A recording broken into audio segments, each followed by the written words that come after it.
Hamas officials in Gaza issued a brief statement calling the ultimatum an unacceptable dictate and accused the United States of serving the occupation's agenda.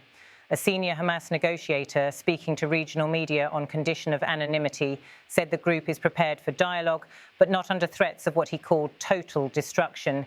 Inside Israel, reaction was mixed.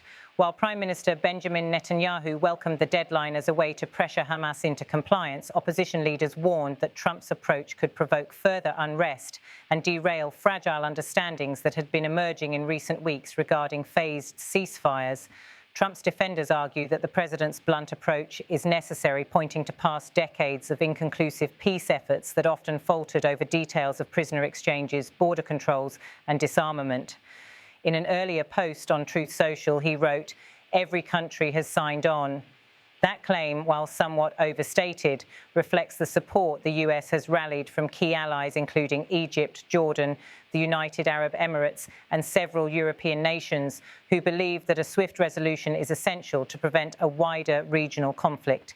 The stakes are indeed high. The Gaza conflict has dragged on with intermittent flare-ups, humanitarian crises and deepening despair among civilians. Recent reports from aid agencies describe food shortages, collapsing infrastructure and growing public health risks in the densely populated enclave. The Trump administration argues that its plan, which includes an immediate 72-hour ceasefire followed by a staged release of prisoners and hostages and a monitored withdrawal of militant forces from key border zones, offers the only realistic path out of the cycle of violence. Critics counter that the plan leaves critical political questions unresolved, particularly the future governance of Gaza and the long-term status of Palestinian refugees. Human rights groups have warned that a military escalation threatened by Washington could worsen the humanitarian disaster rather than end it. In the corridors of the United Nations, reactions ranged from guarded optimism to open alarm. A European diplomat described the ultimatum as the sharpest use of brinkmanship in the region since the last Gaza war, warning that both sides could miscalculate.